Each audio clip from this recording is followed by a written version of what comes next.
Most wars stretch for years, but the shortest war in history was over in less time than it takes to choose what to watch on Netflix.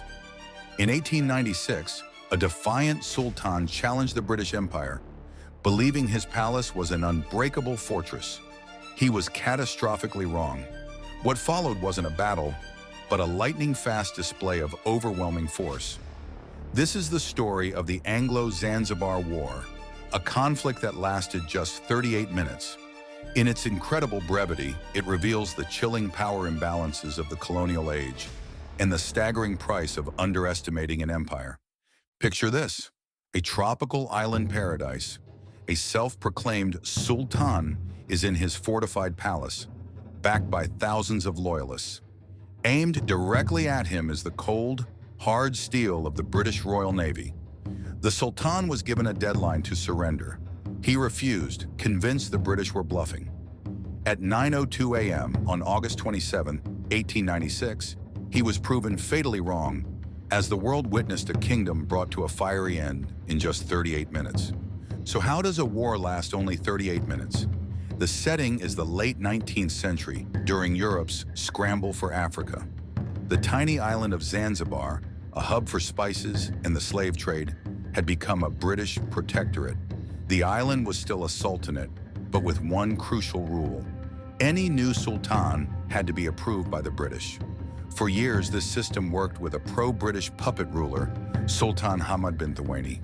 But on August 25, 1896, Sultan Hamad died suddenly, and the carefully maintained peace was shattered.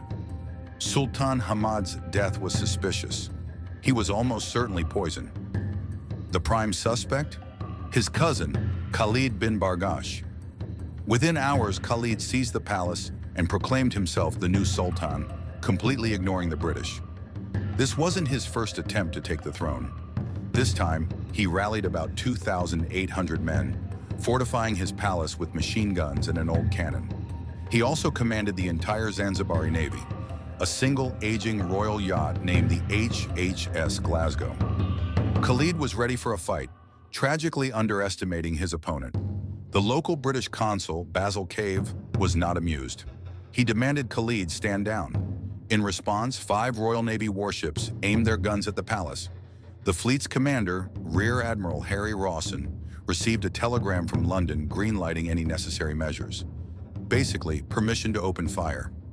Rawson issued a final ultimatum. Khalid had until 9 a.m. on August 27th to lower his flag, or they would shoot. Khalid defiantly refused, believing they were bluffing. His message essentially said, "I dare you." The 9 a.m. deadline passed. The Sultan's flag remained. At 9:02 a.m., the order was given. The British warships unleashed hell on the wooden palace. The defenders' artillery was destroyed almost instantly. The naval battle was even quicker.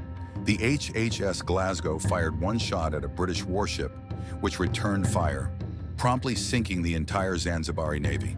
And where was Sultan Khalid? He had fled through a back exit in the first few minutes, leaving his men behind. By 9:40 a.m., the palace was a ruin, the flag was down, and the war was over. The results were shockingly lopsided. Around 500 of Khalid's men were killed or wounded. On the British side, a single sailor was slightly injured. Khalid fled to the German consulate.